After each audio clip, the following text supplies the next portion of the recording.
All right, good afternoon, everybody. Welcome. Good to see you all, and welcome also to our viewers on video. So last week we looked at this virtual memory mechanism and how it provides so many different useful functionalities to the system, along with this sort of abstraction of having this large contiguous array of bytes. Now, once we're given that large array of bytes, now we have to manage it, okay? And we have to have some mechanism to manage and use that resource. Okay, so that's the topic of our lectures this week is storage allocation and how storage allocators work and how you use them to manage the virtual memory in your system. So the basic idea of a dynamic memory allocator is that applications use it to manipulate virtual memory, to allocate and free chunks of virtual memory that you need in your program. And it's this memory is maintained in an area of virtual memory called the heap. Okay, and almost all languages have some mechanism for acquiring and manipulating this dynamic memory. So in C, it's the malloc package. Languages like Java have the new method. Now the allocator maintains the heap as a contiguous collection of blocks, where blocks can be allocated or free. Okay, allocated meaning that they're being used by some program application. Free meaning that they're available to be for use by an application. And there's two types of allocators. The kind of allocator that you find in C, such as the malloc package, it's up to the application to both explicitly allocate the memory and explicitly free it when the application is finished with it. Okay, so the system won't free up any memory that you allocate unless you do it explicitly by calling the free function. But there's other languages that support implicit allocators, and in these implicit allocators, the programmer explicitly allocates memory, but then the system takes care of freeing the memory. Okay, so it's that the burden of freeing the memory is shifted from the application program to the system, and it frees this memory implicitly, sort of behind the scenes, using a process called garbage collection. Okay, so languages like Java, ML, Lisp, they all do implicit. They all support implicit allocators. Now today we're going to discuss explicit memory allocators. On Thursday we'll get into implicit allocators and how they work. Now the allocator in C is provided by the standard C library in a set of functions called malloc package. The malloc function is used to allocate memory, and it takes as input a size argument, which is in bytes. Okay, and then it returns a pointer to a memory block that contains at least size bytes, and that block is aligned on x86 systems to 8 bytes, on x86 64 systems to 16 bytes. If size is 0, it returns null, and then it returns -1, like most typical system calls. The programmer frees memory by calling the free function. It takes as an argument a pointer that was returned from some prior invocation of malloc, and it returns nothing.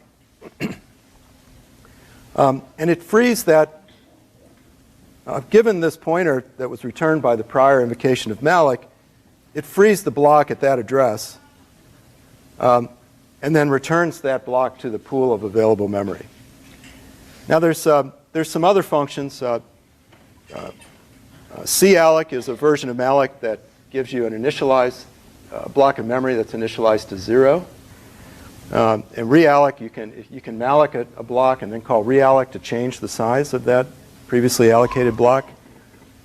And then there's a function called sbreak, which is used internally by allocators to grow and shrink the heap. So when an allocator needs more memory, it calls sbreak to get that additional virtual memory. And then that's added to the heap, the portion that grows the heap, and then it adds it to the memory that the allocator is manipulating. So here's an example of how we would use malloc in a simple program. We have a pointer to an int, p, and we call malloc, and we want to allocate an array of n ints. So this is sort of the standard way you call it. We want n ints, and so we call it with n times the size of int, okay, because remember the argument is in bytes. Malloc returns a pointer. It returns a generic pointer, void star pointer. So we cast it to a pointer to an int to keep the compiler happy, and then assign it to p. We check for a null return value. So I should point out it returns 0 on error. So we check for this null pointer, which is 0, and print an error if it's null. Now once we've got that pointer, now p, we can treat it just like an array. So inside the loop, if we want to initialize it, we loop across the elements of the array, initializing each one to some value. Now when we're finished with this chunk of memory that we've allocated, then we free it by calling free with the pointer p.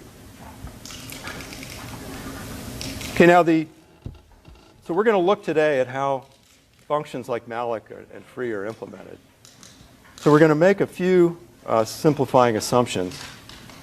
So I'm going to memory is byte addressed. We know that, but for the purposes of this lecture, we're going to assume that it's word addressed. Okay, so we're just going to look at word-sized units.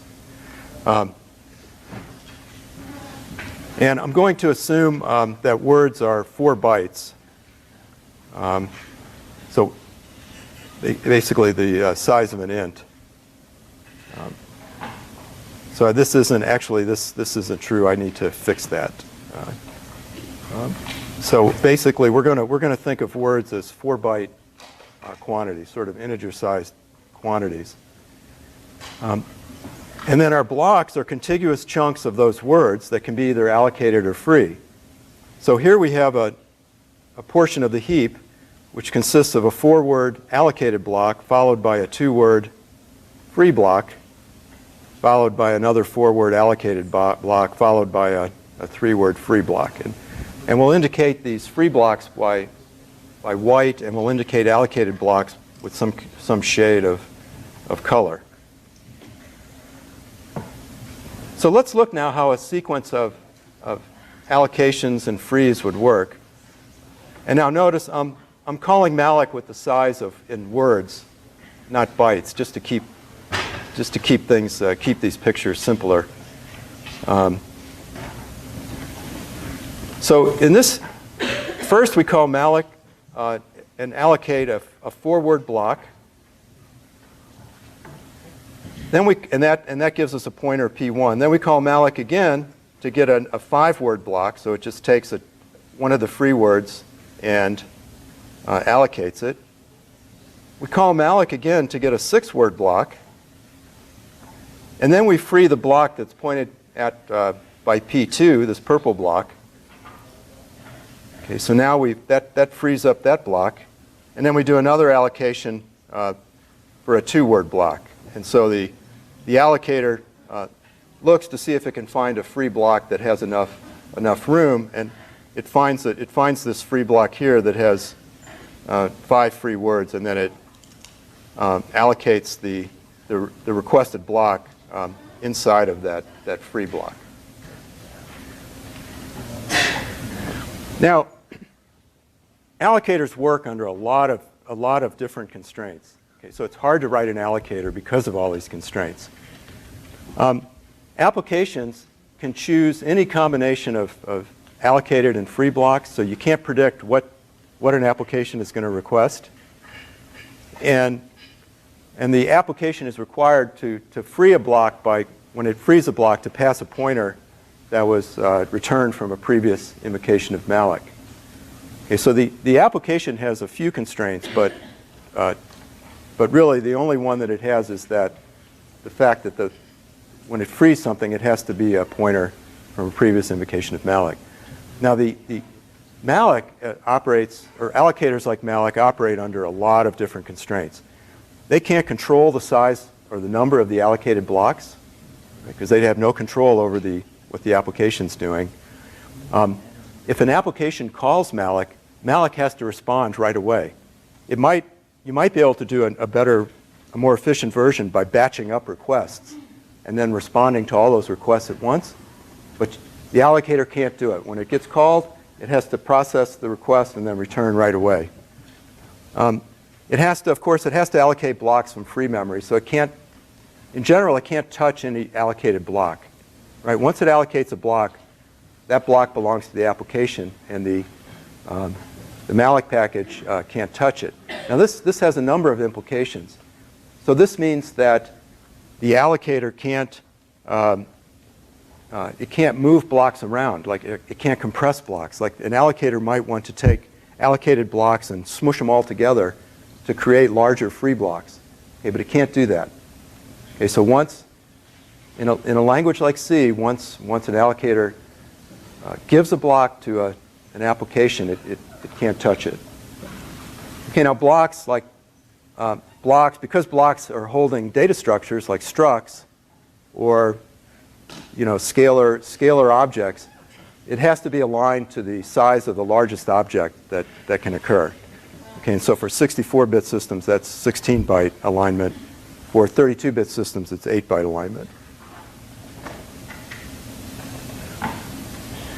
Now, allocators are really interesting objects because they combine a trade-off of both sort of running time, sort of speed, and space. So it's kind of a space and performance trade-off. You're trying to optimize both. You want it to run as quickly as possible, but you want it to use the virtual memory in the heap as efficiently as possible. Okay, so now we define these sort of speed and efficiency, memory efficiency metrics. We have two metrics that we use. One is called throughput. So given some sequence of malloc and free requests, R0 through Rn-1, so just where R is either a malloc or a free, our goal is to maximize throughput and the peak memory utilization. And what makes malloc such a fascinating and interesting study is that these often conflict. Like it's very easy to make a really fast malloc that has terrible memory utilization.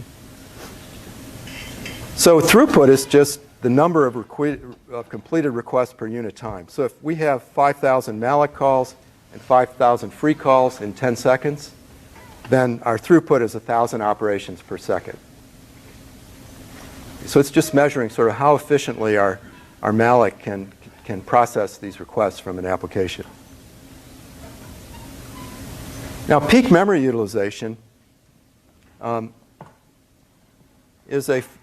measures sort of how much useful space, sort of how much, it measures how efficiently the allocator uses the heap, sort of how much is wasted on sort of overheads in the data structures that the allocator uses in its implementation. So we'll define a payload. When malloc returns a block, when an application makes a call to malloc, it's requesting a certain size block. And that block is called the payload. So if we call malloc with an argument of 10 bytes, we're requesting a block that has a payload that's at least size 10. Okay, and the 10 bytes that we requested are called the payload. Everything else in that block is overhead. Okay? So after we've run a sequence of requests, the aggregate payload is the sum of all the payloads in the currently allocated blocks. Okay, so in a perfect allocator, the aggregate payload would equal the amount of memory, the total size of all the allocated blocks, right? Because there'd be no overhead. It would just be pure. Every block would be pure payload. Now, we're going to assume that the heap is monotonically non-decreasing, so it always gets bigger. Okay, so this is a simplifying assumption. It's not true in a real malloc package. But we'll just assume that the allocator never decreases the size of the heap. It only increases the size of the heap. Okay. So the peak, given those notions of aggregate payload and heap size, the peak memory utilization after k plus 1 requests is the sum of all the payloads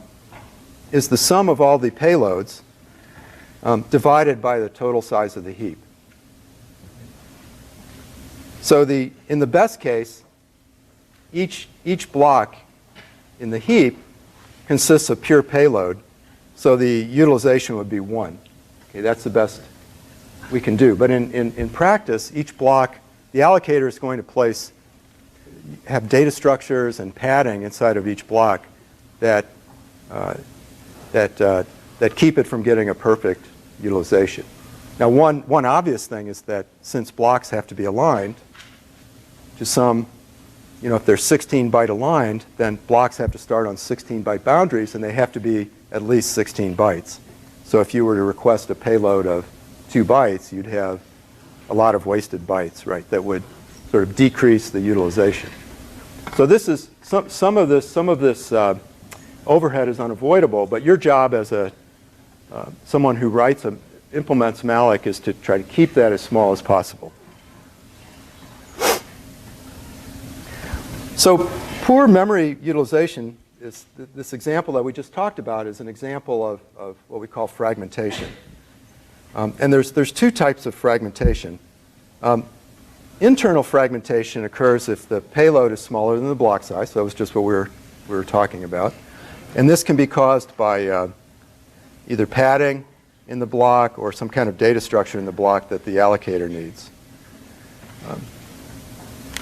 Sometimes, too, you might make a policy decision that if an application requests a small block, you might return a larger block just to keep so that blocks don't get sort of splintered up into little chunks. You might want to keep blocks at some minimum size.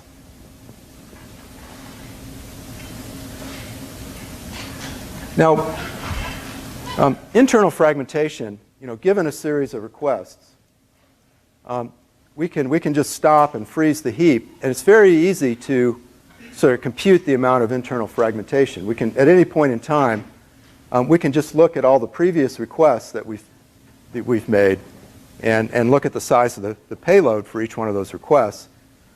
And so we can determine the level, at any point in time, we can determine the level of internal fragmentation just by looking at the previous requests. So there's another form of fragmentation called external fragmentation, which is a little more difficult to deal with. So external fragmentation occurs when there's enough memory in the heap, but there's no single free block that can satisfy a particular request. Okay, so external fragmentation occurs when the application makes a request for a block, but nowhere in the heap is there a free block that's large enough to satisfy that request. So an example of this, like suppose, here's the previous example we looked at now, where we have, after a series of malloc and free calls, we have 2 free blocks in the heap, one containing 5 words and the other containing 2 words. So the total number of free words in our heap is 7 words. And now we get a request for 6 words. Okay, we have enough free blocks, we have enough free words in the heap, but we can't satisfy that request. And it's because of this phenomenon called external fragmentation. For example, if we'd have somehow allocated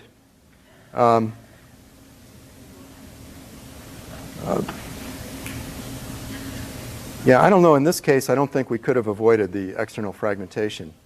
But nonetheless, there's enough memory here. We just the way that our blocks are configured in the heap, we can't satisfy the request. So in this case, the allocator has to go and get more virtual memory. Would have to go and it would have to get more virtual memory and extend the heap out this way to get a large enough free block. So, assessing and sort of understanding external fragmentation is difficult because unlike internal fragmentation, which depended on the previous requests, external fragmentation depends on future requests. So if we look back at this point, we say, is our heap externally fragmented? Well, it depends, right? We can't say. It turns out it is because the next request is for a block of size 6. But if all of the future blocks or future requests were for blocks of, say small blocks, then we'd be able to satisfy those, and we wouldn't suffer from external fragmentation. Okay, now, when we build an allocator, all kinds of issues come up and that I've glossed over with my simple examples. Right? How do we know if we call free? How does free know how much memory to free up? Right? We don't call free with a block size. We call it with a pointer. So how does free know how big that block is? Okay. How do we keep track of all the free blocks? When we have, when we're satisfying an allocation request, we're going to look for a free block that is larger than the requested size. So in that case, what do we do with the extra space in the block? Do we just keep it in the block, and suffer some internal fragmentation? Do we split that block into a smaller block? There's a lot of free blocks in the heap. How do we when the allocator gets an allocation request, how does it pick from among all of those different free blocks? Right, there's many choices. And then when free tries to insert a free block, where in the heap, where does it insert it? Okay, when it's freed. And how do we reinsert a free block? What does that mean? Okay, so today we're going to look at all of these issues, starting with knowing how much to free. So how big are our block sizes? So the standard method is to keep sort of a word size quantity at the beginning of each block that gives the size of that block in some units. I'm showing them here in word size units. Okay, so that if the application mallocs a payload of size wants to malloc a payload of size 4,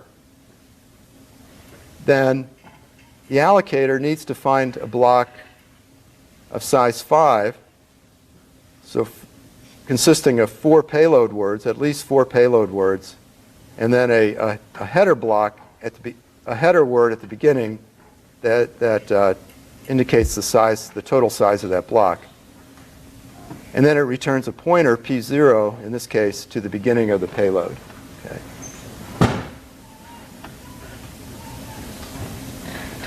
Okay, so now we know how big each block is. That's pretty simple. But how we keep track of the free blocks. And this is where it gets interesting. The simplest method is to use we call an implicit list of free blocks. And the idea here is to just put a header in the front of every block in the heap, whether allocated or free. Okay. And then we can use that, starting at the beginning of the heap, we can use that size to walk the heap. Okay, so here's a block of size 5, so we can jump. We know that the next block starts at an offset of 5. With the second block, we know that the next block starts at an offset of 4, and so on. Okay, so we call it an implicit free list because there's no real list of free blocks, but we can traverse all of the free blocks in the heap by traversing all of the blocks in the heap and then just ignoring the allocated blocks. Okay, so now another thing we could do is we could actually use some of the words in the block to create a linked list of some kind, either a singly or doubly linked list. And in this case, it's an explicit list of the free blocks, and we can just walk that list. So here we visit the first free block, and then there's a pointer to the next free block, and so on. So this, you can see this might be a little more efficient because if we want to traverse the free list, in this case, it's going to be ordered the number of blocks in the list. Okay, it's going to be linear in the total number of blocks in the heap, which might be quite large. You know, there could be lots of allocated blocks. In this case, with an explicit list, any traversal will just be linear in the size of the free list. Question?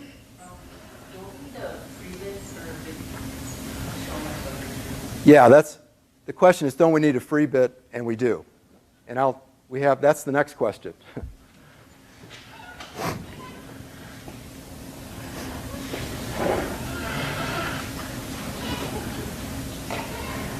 Now another method, a more sophisticated method, instead of having one free list, we can have multiple free lists where each free list contains blocks of a certain size or a certain range of sizes.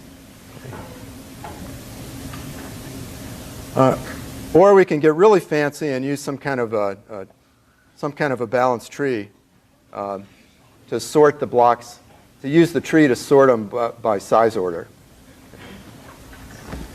Now today we're going to look at the implicit list, the simplest kind of free list, and this will identify a lot of basic concepts that are used in the more sophisticated free list. Question? What do you mean different free lists for different size classes? Okay, the question is, what do we mean by different free lists for different size classes?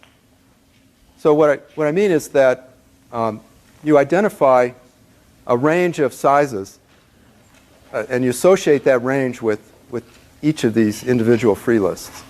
Okay, so one free list might hold blocks of size 0 to 8, and another free list might hold blocks of size 9 to 16. And another free list may be 17 to 32. You know,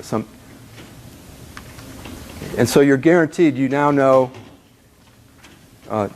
when you're traversing a certain list, you know the range of sizes of the blocks in that list. Okay. The reason you might want to do that, by the way, is that imagine you had an infinite number of these lists, one for each possible size. Then every time you allocated a block, you'd get a block of exactly the size you needed. Okay, so there'd be a minimum amount of fragmentation if you had an infinite number of these size classes. Now, of course, we can't have an infinite number, but the more of these size classes we have, the closer we get to that ideal. Okay. All right, so let's look at how we would build implicit free lists. So as you correctly pointed out, for each block, we need both size and the allocation status. Question? So why can't we just map every size class to the size system? Why can't we map every size class?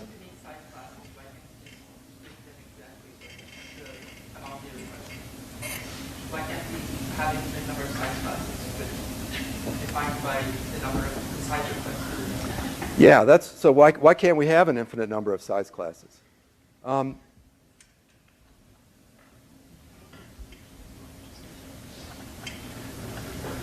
I suppose, that'd be an interesting strategy to think about. So you can't have an infinite number of size classes, but you could create a new size class for every new size that you get. And that might work, but it just depends on the range of these size classes and the frequency. And one problem you might have is that you would get, maybe if you only get, it depends on the distribution of the sizes that you get. If you're getting an equal number, if your distribution of sizes is fairly uniform, that would probably work pretty well. If you're getting, if you have requests, if you have a lot of requests for different size classes, you'd have a lot of sort of wasted free lists, I think. Right? So it's a good question. It depends on your workload, and that is a really useful strategy for. So if you have really popular size classes in your requests, then you could just make, special case free lists to handle those requests, and then let the other free lists sort of handle a wider range. And imagine if you had a free list where all the blocks were the same, it could be a lot more efficient, right? Because you only need like a bit vector, one bit for each potential block to tell you whether it's allocated or free. So it could be very efficient. You wouldn't need to walk any lists or anything. That's a good question, and that's the kind of thing you'll be thinking about when you do your malloc lab. It's one of the. There's a huge design space in implementing malloc functions, and we just explored one tiny part of it just now. So with this implicit list, we're going to need both the size of the block and then its allocation status, whether it's allocated or free. Now, we could do this in 2 words, right? But that would be wasteful. So the standard trick is to take advantage of the fact that blocks have to be aligned. Okay, so this is actually, it's kind of a pain in the neck to always have to align these blocks. But we can take advantage of it in this case. And the reason is that if a block is aligned to some, say, 8-byte or 16-byte boundary, then the low-order bits are always going to be 0. So if it's aligned to an 8-byte boundary, the three low-order bits will always be 0, right? 8 is 1, 0, 0, 0. 16, 1 with 4 zeros. Right? 24, 1, 1, 0, 0, 0. Right? So that any 8-byte aligned block has to be size 8, and it has to start on an address that's a multiple of 8. Right? So the size of that block will always have 3 or 4 low order bits set to 0. So we can take advantage of that, and we'll just have one header word, and we'll use the low order bit to store the allocation status. Okay, and we can do that because we know it's always 0. So when we use that low order bit to store the allocation status, and then the remaining bits correspond to the size. And then whenever we want to extract the size, we just mask out this allocation status and always set it to 0, because we know that it's 0.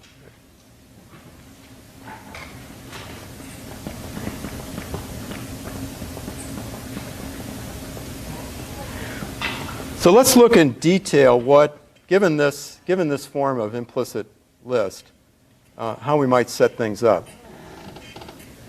So in this case, we're going to assume 4-byte words, okay, int-sized words, and we're going to align on 8-byte boundaries. Okay, so remember the payload of our blocks always has to start on an 8-byte boundary. So the way we do that is we create this unused word at the beginning of the heap that's aligned on this 8-byte boundary. And then the first block in the heap starts at an offset of 4 from the beginning of the heap. So we have the header, which is not aligned. And then we have the payload, which follows. In this case, it's a payload of one word. And that starts on this. That begins on this 8-word boundary. And then the next block, and here we're indicating a free block consisting of 8 bytes.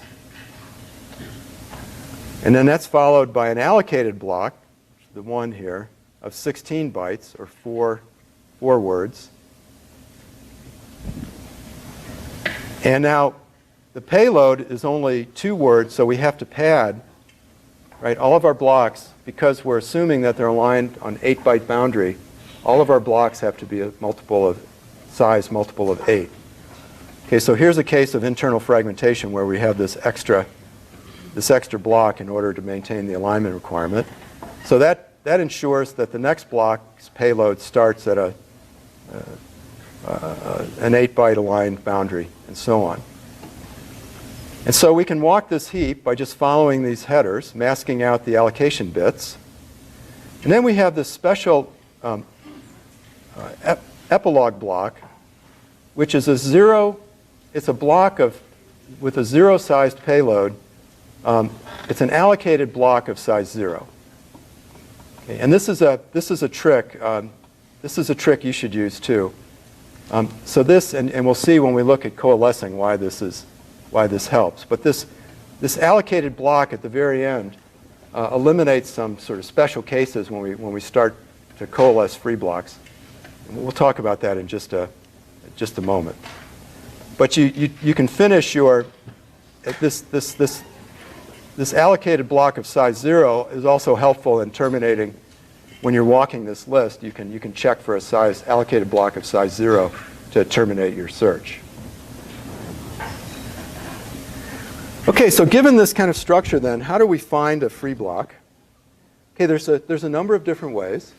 The first way, which is called first fit, is to search the free list from the beginning and just look for the first block we can find that satisfies the request. Okay. So we're asking for a block of size 10. We start at the beginning of the heap, and we walk the list.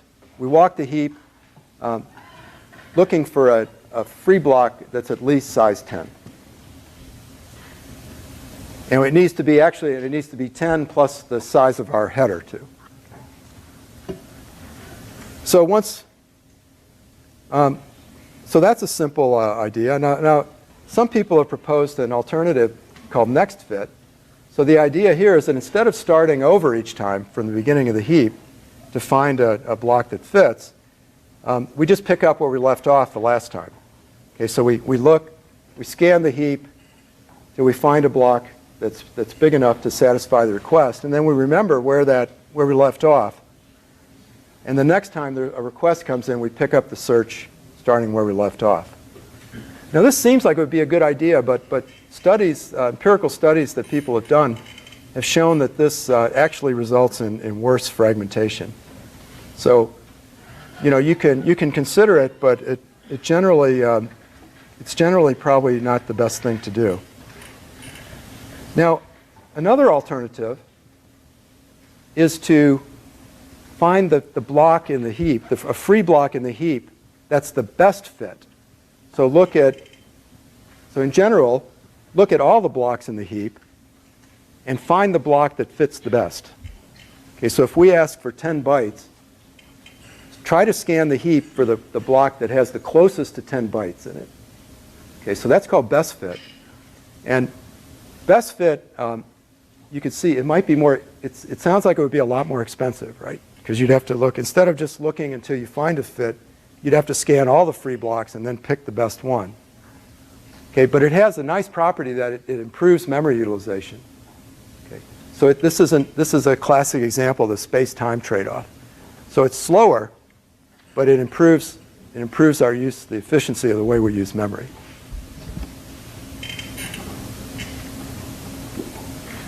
And there's now we mentioned an alternative way to organize the free list using multiple free lists for different size classes. Now going back to that example again, if we had an infinite number of size classes, one for each size, that would implement best fit with a constant time search. We'd know exactly which free list to get the block from. Okay. The problem, of course, is how much memory such an organization would use. But the interesting thing about using multiple free lists is that the more of these free lists you have, the closer you get to a true best fit. Okay, so you can approach best fit, and then at some point you begin to get diminishing returns. So that's another sort of design decision: is how many of these multiple free lists do you need, and what should be the size ranges associated with them. Okay, another question. Now, once we've found a block, so the application has made a call to malloc. The malloc package is looked in the free list, and it's somehow using some policy. It's identified a block in which the requested block, a free block in which the requested block will fit. Okay, so now what does it do? It has to, the malloc package has to allocate, it has to sort of take that. So there's a question: how does it?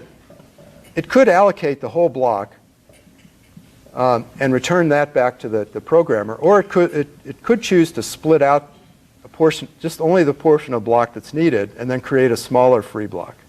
Okay. So, for example, if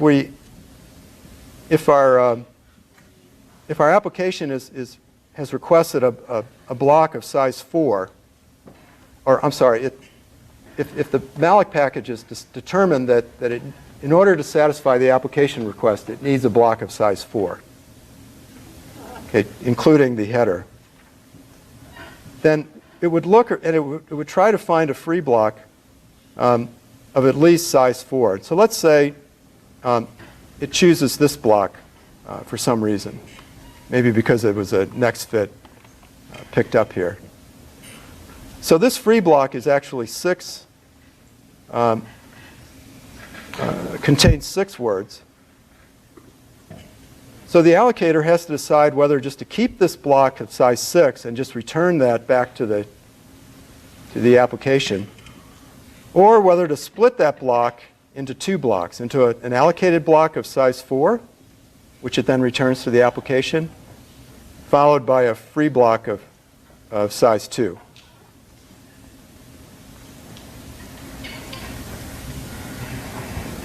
Okay, now another question is how to free a block. So the application is requested, is called free, and it's asked the allocator to free up a particular block. So this is pretty simple. So if we want to free up this block, you just clear the allocated flag. So if we want to free up the block we just created, you just set the allocated bit to 0, and you're done. It's really simple. But the problem now is this creates external fragmentation. So now if we just free that block of size 4, what used to be a block of size 6 now consists of 2 contiguous smaller blocks, one of size 4 and one of size 2. And so now if that's followed by a request for 5 blocks, now we're stuck. Right? So but we've got plenty of memory, and it's even worse. In this case, that memory is all contiguous just because, we just cleared the free block, we didn't really notice that it was contiguous, and so we ended up with this situation where we have these 2 contiguous free blocks. So this suggests that when we free up blocks, that we somehow need to coalesce any neighboring blocks to keep blocks as big as possible, right? So we cannot, one of the invariants of any decent allocator is that there are never contiguous free blocks like this. It's always a free block followed by an allocated block.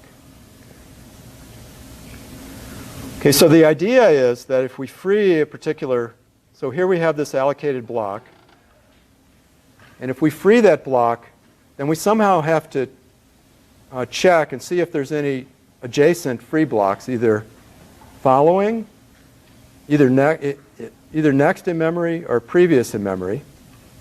And if there are, we need to, as part of the freeing process, we need to coalesce those 2 blocks into a larger block, the largest possible block possible. Now, it's pretty easy. If we're asked to free this block, this green block, it's pretty easy to check the next block because we have the size, we have this header. So we know that the next block starts at an offset of 4. So we just check, and we know that the header for that block is at an offset of 4. So we just check the allocated status of that next block using the size field in our header. But what about the previous block? What about this block? How do we check that? Well, given all that we've talked about now, the only way we could do it would be to start at the beginning of the heap and now walk the free list until we get to this current block, remembering the previous block. So each time we traverse, we remember the previous block. Okay, so but that would be very inefficient, right? That would make free linear in the size of the heap, because we'd have to, in order to check the previous block, we'd have to walk, starting at the very beginning, and walk the entire heap. So the solution for that was proposed by a famous computer scientist, Don Knuth, in 1973. And it's very clever, but very simple. Like all really good ideas, it seems obvious that when you see it, but it turns out to be very clever and a very useful technique. And the idea is just to replicate, for each block, replicate the header block at the end of the block. Okay, so each block now contains a header and a footer, identical header and footer. Okay, and then this creates sort of an implicit backwards link that we can use. So now, given some block that we want to free, we know that the size of that block will just be one word previous in memory. So we can just, and it's always a fixed offset, right, of one word. So given a pointer to the header of this block, we can look one word back to see the size and the allocation status of the previous block. Okay, so that allows us to do that in constant time. And so this footer is sometimes called a boundary tag. And Knuth called it a boundary tag, but we'll just, or we can call it a footer to be sort of parallel with the notion of a header. But the key thing is that it's just identical. It has the identical size and allocation status. Okay, now so given, yes, question.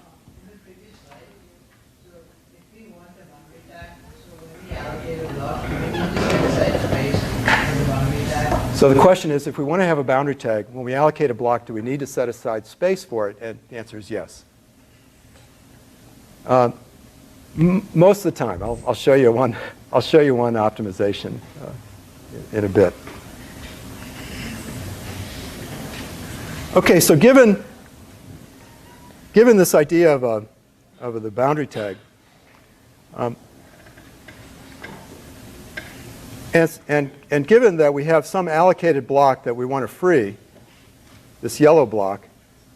Yes, question? In the previous slide, when we had a block of size 4, if you put 2 boundary tags, does that reduce the size? Yeah, well, so the question. Like a diagram. Yeah, so just to summarize the question,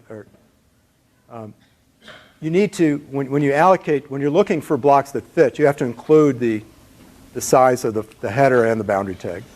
Doesn't that mess up the data line? It would. You'd have to insert padding to get a size, a total block size that's a multiple that satisfies your alignment requirement. Won't that waste a lot of time? Sorry? Yeah, I mean it can. Yeah, if you have the question is, wouldn't that use a lot of memory? And it can. Again, it depends on the requests, the request pattern. If the application's requesting lots of small payloads, then it's going to waste a lot of memory. If it's requesting big payloads, not so bad.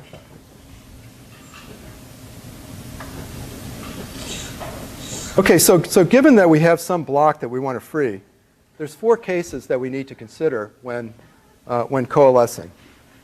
The case where the next block is allocated and the previous block is free is allocated. The case where the next block is free and the previous block is allocated. Case where the previous block is free and the next block is allocated. And the case where both the previous and next block are free. Okay, so in case 1, where we have our allocated block that we want to free surrounded by 2 allocated blocks, we don't do anything, right? Because you only coalesce free memory. So in this case, we just keep the size of the header and footer stays the same, and we just set the allocation status to free. Now, if the next block is free and the previous block is allocated, what we do is we check the boundary tag of the previous block, and we see that it's allocated, so there's nothing to do there. We use the size to check the allocation status of the next block. So we use n to jump to the header of the next block. We see that its allocation status is free, so these 2 blocks need to be coalesced.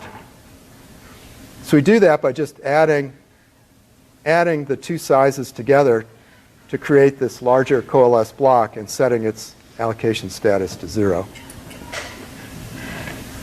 Now, in the case where the previous block is free, again, we check the boundary tag footer when we see that it's free. So in this case, we have to update the size of the header of the old previous block to create this now new larger coalesced block. Okay, and we update the header and the boundary tag footer accordingly. And then in the case where both the previous and the next block are free, we create a single block that's the sum of all 3 of those sizes. Okay, so is that clear to everybody?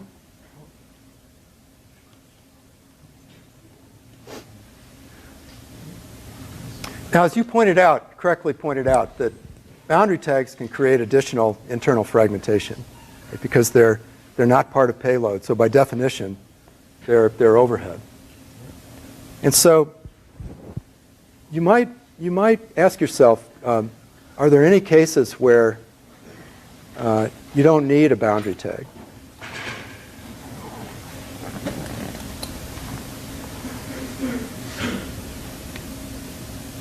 So which blocks need a boundary tag?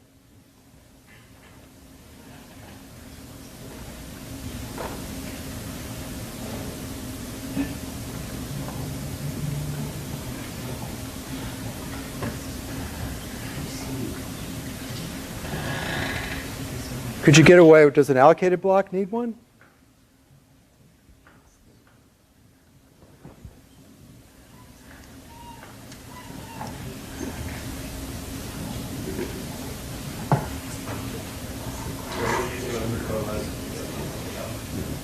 Yeah, if you don't need to coalesce, then you don't need that footer. And what kind of blocks don't you coalesce? Allocated blocks. So maybe we don't need those boundary tag footers on allocated blocks, right? Just on free blocks.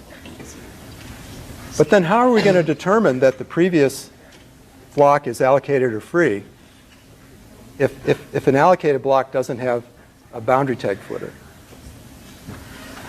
Yes? Sorry? Well, yeah, you would give it one when you free it. But somehow when we're doing coalescing, we need to check somehow that previous block, whether it's allocated or free. Okay?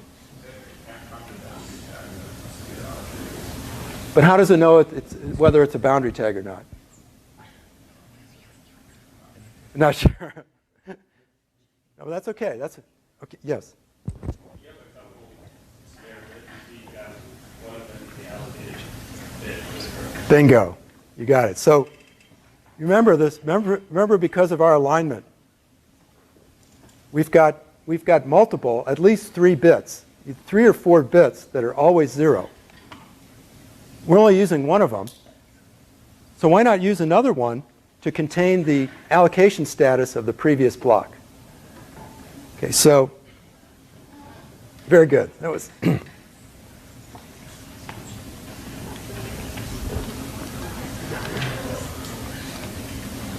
right, so the idea, so here's the block that we want to free, and here's its header. Okay, and we passed a P to it, and we want to free it. And we've got 1 bit. We know that if we have 8-byte alignment, we know that these are all implicitly 0. So we're using, this is a allocated block that we want to free, so it has an allocation status of 1. And let's use one of these spare bits to indicate the allocation status of the previous block. Okay, so if the previous block is allocated, then this would be a 1. And when we're checking to see whether we need to coalesce, we just check that second allocated bit, the allocated bit of the previous block. And if it's 1, we don't need to know what its size is. Okay, and we don't need to know where that block is because we're not going to coalesce it. Okay, so in that we don't need. So here we don't need a boundary tag for an allocated block. But now if that block is free, it'll have a boundary tag. So we'll check if that block is free. Then the allocation status will indicate free, and then we know we need to coalesce, and we're going to need a boundary tag because we need to know where that block starts. We need to know its size, so that we can go back and update this size to include the total coalesced size of those 2 blocks. So is that clear? Yes. Oh, it's just the allocated bit. So 0 means not allocated, 1 means allocated.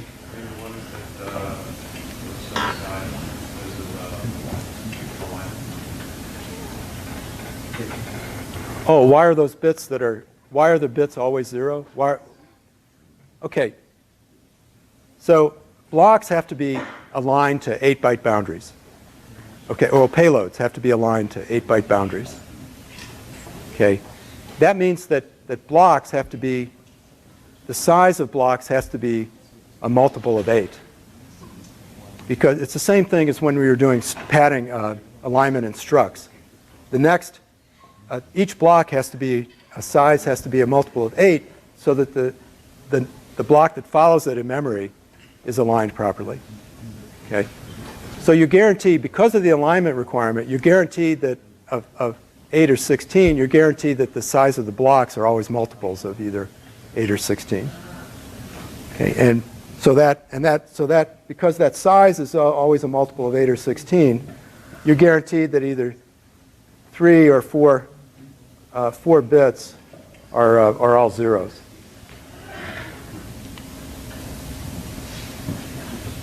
Okay.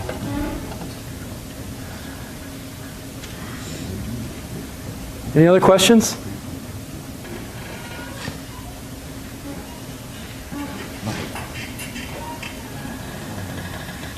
Okay, let me summarize then some key policies when implementing an allocator. And I mentioned that the design spaces for these things is really large and really interesting. And there's a lot of things a lot of decisions that you have to make about various policies. So the first is the placement policy, where when when we're trying to place a free block, when we're trying to place an allocated block somewhere in a free block somewhere in the list, what policy do we use? First fit, next fit, or best fit? And generally, these things, they trade off throughput for fragmentation. Right? So the faster versions,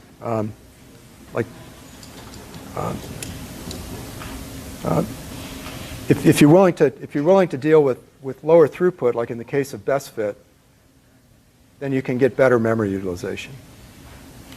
Okay. Now there are interesting ways to improve the performance of best fit. You might consider something like good fit, which is sort of a mix of first fit and best fit. So maybe you only search the first, a portion of the heap and then identify the best fit. Maybe instead of searching the entire heap, you just search some portion of the heap and then cut off the search, and then within that region that you searched, you pick the best block. So that's something that called good fit. So that kind of approximates best fit. Or you can use these multiple free lists to approximate best fit. Right? And there the real advantage of using multiple free lists is that it not only improves memory utilization, but it improves performance too, because the individual lists that you're looking for, you know that they contain blocks that are close to what you're asking for. And since you're dividing all the free blocks up amongst multiple free lists, those free lists will be shorter. Okay, so your searches will take less time, and your probability of finding a block that fits goes up because you're segregating these different size classes.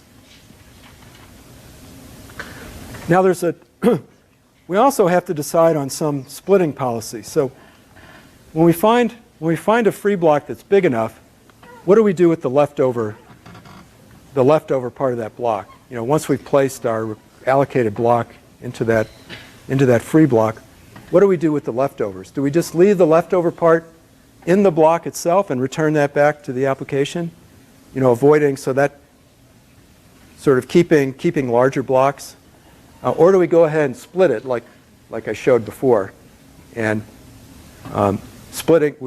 going ahead and splitting that block and creating the original free block, allocating a portion of it, and then creating a smaller free block.